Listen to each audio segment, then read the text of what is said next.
Hello दोस्तों, कैसे हैं आप सब। मैं हूं आपकी दोस्त स्टोरी टेलर विशाखा। तो थंबनेल देखकर तो आप समझ ही गए होंगे कि आज का टॉपिक क्या होने वाला है। आज मैं आप लोगों को बताऊंगी कि महादेव को भोलेनाथ क्यों कहा जाता है।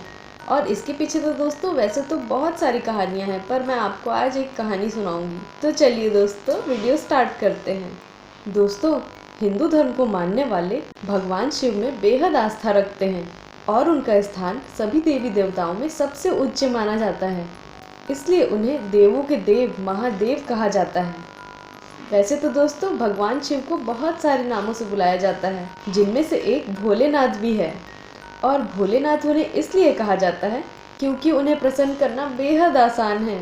बस भक्त के मन में श्रद्धा और प्रेम होनी चाहिए, और जब वे किसी से प्रसन्न हो जाते हैं तो उनका मनचाहा वरदान देने में ज़रा भी विलंब नहीं करते।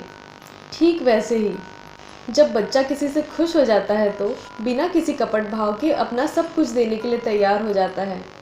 और यही कारण है दोस्तों कि उन्हें भोले बाबा कहा जाता है। तो दोस्तों इसके पीछे की एक कहानी भी है। एक असुर था जो हजारों वर्षों से तपस्या कर रहा था। भगवान शिव की उपासना में वो दिन रात लीन था। भगवान शिव भली भांति जानते थे कि वो एक राक्षस है और उसे वरदान देना अच्छा नहीं होगा।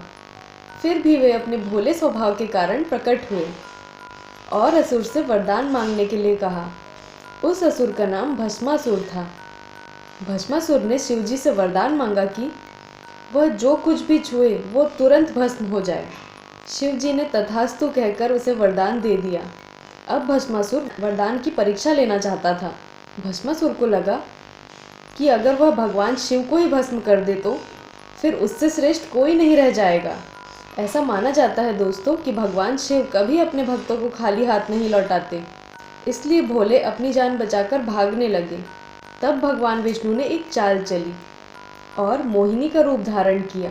भगवान विष्णु मोहिनी के रूप में असुर को मोहित करने के लिए नृत्य करने लगे। मोहिनी से मोहित होकर भस्मासुर जैसा जैसा मोहिनी नृत्य करती, वो भी साथ साथ मोहिनी की तरह नृत्य करता। भगवान विष्णु ने नृत्य करते करते चालाकी से भस्मासुर का हाथ उसके ही सर पर रखवा दिया और वह स्वयं ही भस्म हो गया। इस तरह से दोस्तों भस्मासुर नाम के राक्षस से मुक्ति मिली। इसलिए तो भगवान शिव को भोलेनाथ कहा जाता है, क्योंकि उनसे वरदान पाना बहुत ही आसान है। भगवान शिव उन लोगों से प्रसन्न हो जाते हैं जो अपना काम मेहनत से करते हैं। उन्हें मनाने के लिए विशेष प्रयासों की ज़रूरत नहीं होती। उनके भक्त जो भी वरदान मांगते हैं वे दे देते हैं। फिर चाहे वो इंसान हो या राक्षस, वे सबकी मनोकामनाएं पूरी करते हैं। आई होप दोस्तों आपको आज की जानकारी अच्छी लगी होगी और आज की कहानी भी आपको अच्छी लगी होगी। अगर पसंद आई तो वीडियो को लाइक करना बिल्कुल भी नहीं भूलिएगा और इसी तरीके की अच्छी अच्छी कहानियाँ सुनने के लिए मेरे चैनल को ज़रूर सब्सक्राइब करें। और अब हम मिलेंगे नेक्स्ट वीडियो में एक नई कहानी के साथ दोस्तों। तब तक के लिए बाय बाय।